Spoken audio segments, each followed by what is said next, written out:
The freeze before you scroll away. This week's last leg episode was packed full of wild budget leaks, pigeon spies, disability politics, and more laughs than you can fit in a Russian doll. If you missed it, don't worry, we're breaking down every twist, joke, and must-see moment season 33, episode 7, so buckle up as we take you through the chaos in classic last leg style. Right from the get-go, Adam Hills and his fellow hosts Josh Widdicombe and Alex Brooker set the tone with their signature blend of cheeky humor and topical edge. Adam opens up with one of those gather your assets, don't freeze them off, bits that signals you're in for jokes so sharp they might just cut through the week's thick layer of political news.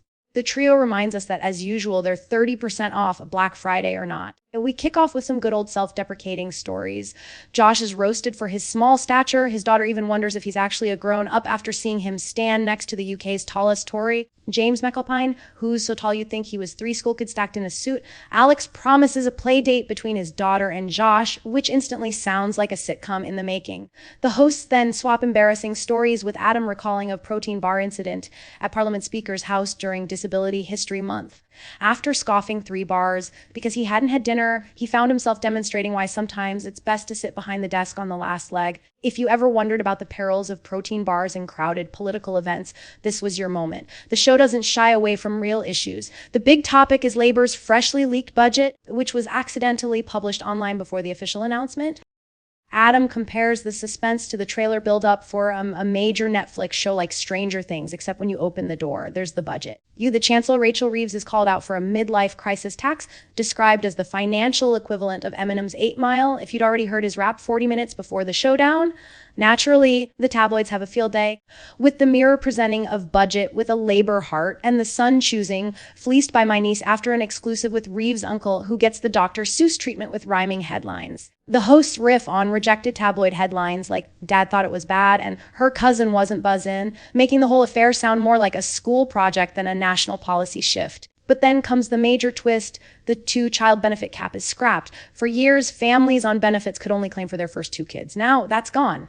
Instantly, the panel jumps into the debate. Will British families start having 3rd, 4th, or 5th children now the cap is gone? Adam pokes fun at the idea that people were just holding out, waiting for Rachel Reeves to make having more kids cost effective. The real heart of the matter, this change could pull around 450,000 children out of poverty. To make it happen, tax thresholds are frozen, dragging 800,000 more people into paying tax for the first time. The panel cautions, though not all of these are high earners, disability politics get a huge spotlight, with the hosts digging into the controversial trimming of luxury vehicles from the Motability scheme. Who has lived experience explains that disabled people give over their benefit money as a down payment. They aren't getting luxury cars for free. The new policy doesn't save public money but makes benefits look less generous. The conversation gets heated as the panel slams the government for playing into mean-spirited narratives about scroungers, ultimately calling the move bollocks to have a go at disabled people. Rose Eiling Ellis weighs in passionately, reflecting how disability policies always seem to mean tougher times for disabled people.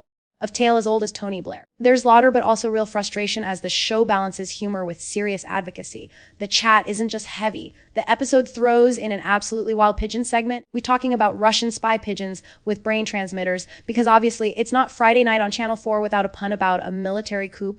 Get it? Coup. The panel riff on how remote-controlled spy pigeons could be the must-have Christmas present, and how the future of warfare might just involve pigeons nicking chips at Trafalgar Square, probably wearing more gadgets than James Bond. Then viewers' questions light up the show. Is it okay if disabled people are losing Motability cars and still can't rely on accessible public transport? Is it okay to lead school children into the 6'7" TikTok trend? And the hosts aren't afraid to poke fun at politics, like imagining Boris Johnson leading the herd of children equal to the number he thinks he has. Celebrity guests Rose Eiling Ellis, Chris McCollin, and Adam Buxton add extra flair. Chris shares about his new autobiography, Keep Laughing, describing the process of writing and recording an audiobook as a blind person, listening to the text while performing and ending every day when his brain feels like porridge.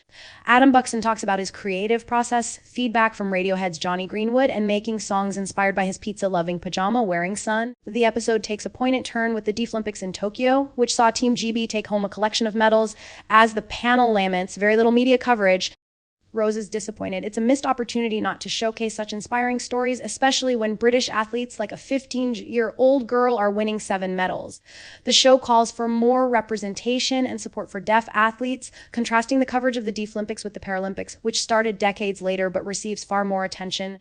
The closing segments bring it all together in classic last leg fashion, a game about what products should be taxed to affect only the super-rich. Paddle court bookings, pit sticks, and protein shakes are some suggestions, plus a final unique limb situation joke courtesy of AIS. Even the tech segment features some cheeky laughs. For the ending explained part, it's clear that the last leg isn't just poking fun. The episode leaves us reflecting on what it means to play fair when it comes to taxes, disability, and representation. The budget helps the most vulnerable but squeezes the middle. Disability reforms too often hurt those who need help the most. The Deaflympics coverage gap shows how much more progress can be made in bringing minority stories into the national conversation. But, as always, the episode ends on a musical note. Adam Buxton performs his quirky song Shorts, celebrating his love for shorts even in winter and drawing a comic line at destinations where you can't show your knees. So, to sum it up, this episode was a roller coaster of real talk and sharp debates about politics, disability, and social justice. The hosts and guests give both heart and humor, and by spotlighting important topics, The Last Leg shows once again it's the program that can dump on the news and still make you think. If you made it this far, let's keep the conversation going. What did you think about the budget changes, disability politics, or the future of pigeon warfare? Drop your reactions and theories in the comments below. Hit that like button, share with your mates, and don't forget to subscribe for more recaps just like this. See you next week on The Last Leg.